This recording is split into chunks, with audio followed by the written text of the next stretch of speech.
Blomidon, overlooking the basin of Minas.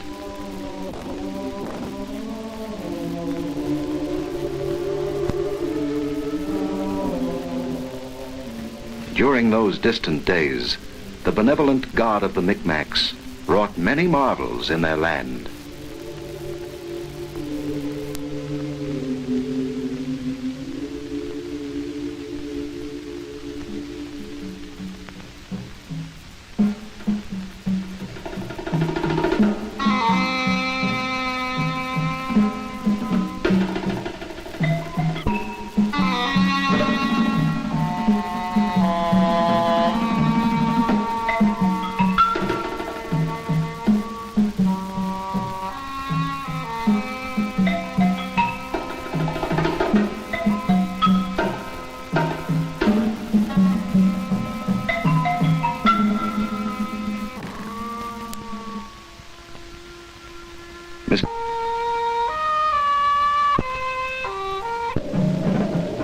His anger was the thunder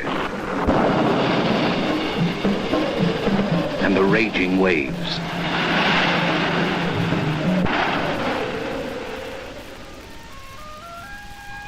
His pleasure was the sunlight that warmed the sea and the land.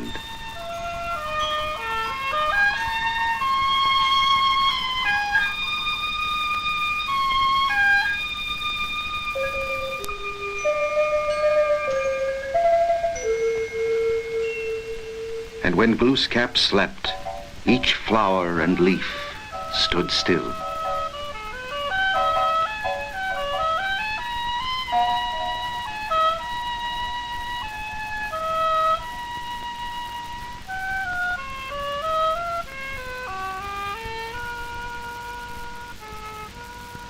From his mountaintop, Glooskap watched over his people who lived in the valleys and forests below.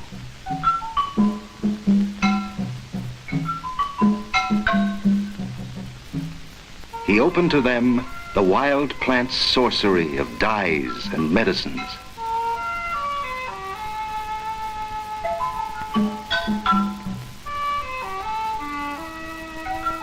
But Glooskap's private herb garden lay across Fundy Bay of Advocate, and there he set out feasts for his children of light.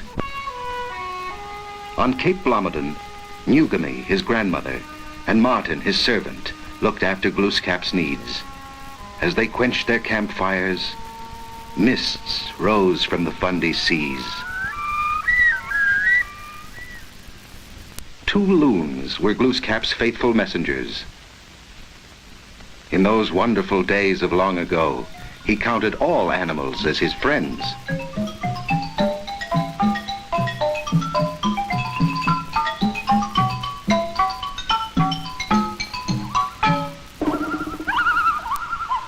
Then one day, his messenger, Tatler, brought word that Bullfrog, lord of all freshwater streams, had grown jealous of Glooskap's sovereignty.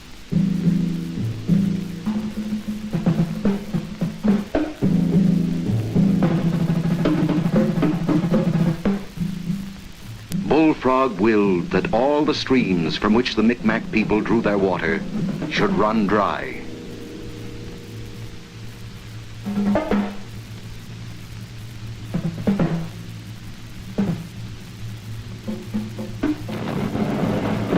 Glooskap's anger shook the heavens.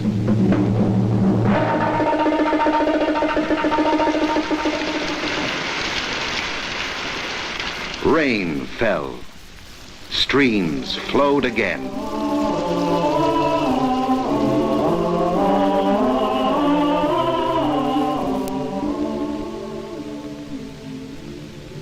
Then Glooskap punished Bullfrog.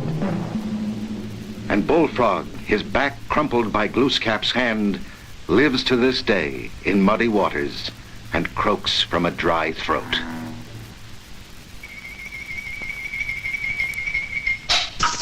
Then Beaver became insolent and mischievous and taunted Glooskap's people. Again, Glooskap's voice rose with the wind.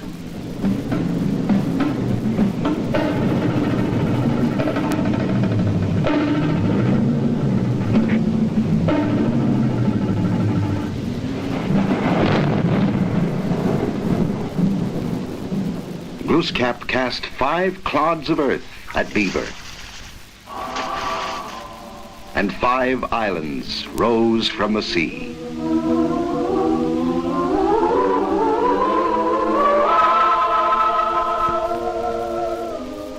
The islands took on grotesque, beautiful shapes, and seabirds claimed them for their own.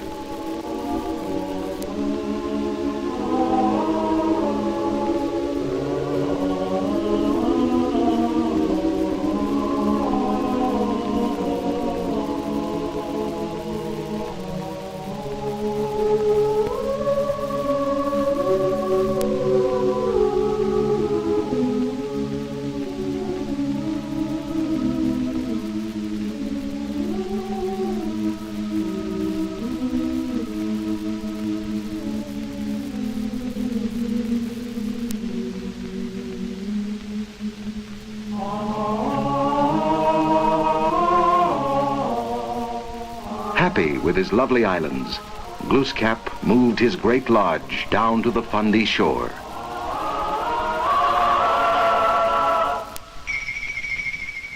But Beaver, the troublemaker, retreated down the bay and built a monstrous dam.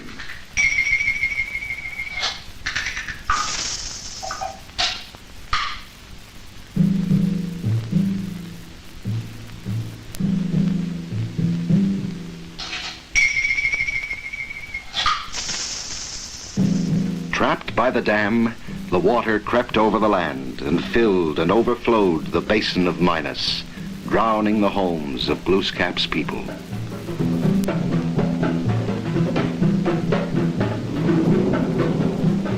In fury, Glooskap gathered all his power to break the dam.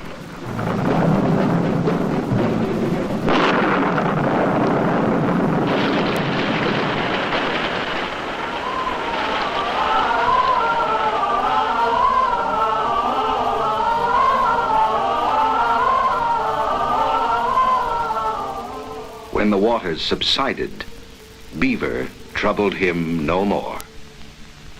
And so Cape Split came to be. Part of the cape was pushed out into the bay. The swirling waters sculptured its base, and towering pinnacles were shaped. Such was the magic of Glooskap's hand.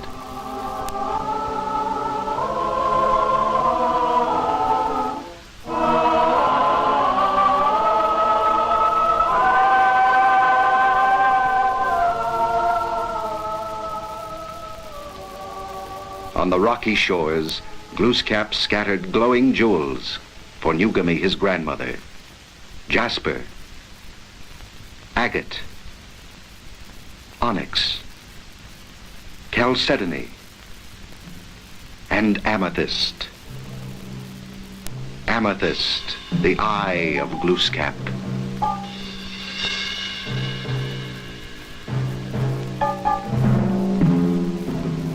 The amethyst, by some strange sorcery, always finds its way back, they say, to the dark face of Blomidon.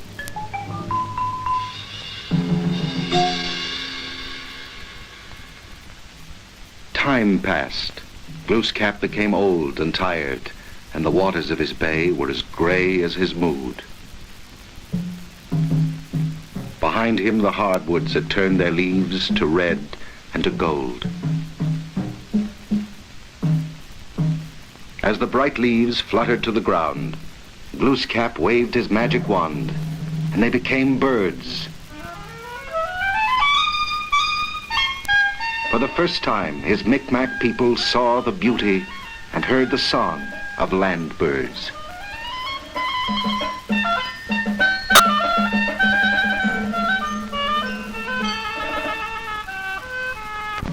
Elsewhere, all around him, Glooskap saw nature dying, and he was sad and heavy in spirit.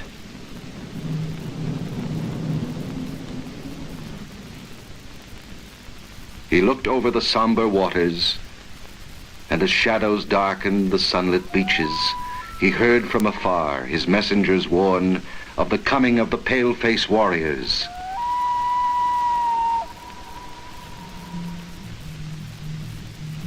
Saddened, he called his people to a final feast their gathering place on the shore. The feast over, he threw his tea kettle into the sea, where upturning, it became an island. And to this day, the tea leaves from Glooskap's kettle wash up on the lonely beaches.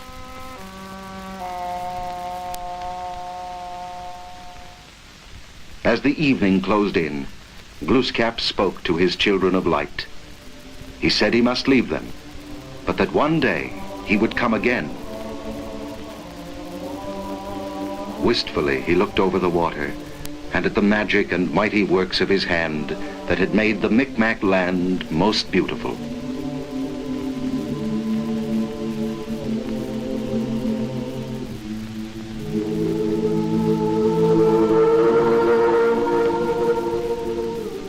Then, as the tide turned and the sinking sun sent its rays shimmering over the sea, Glooskap set sail for the land of his fathers.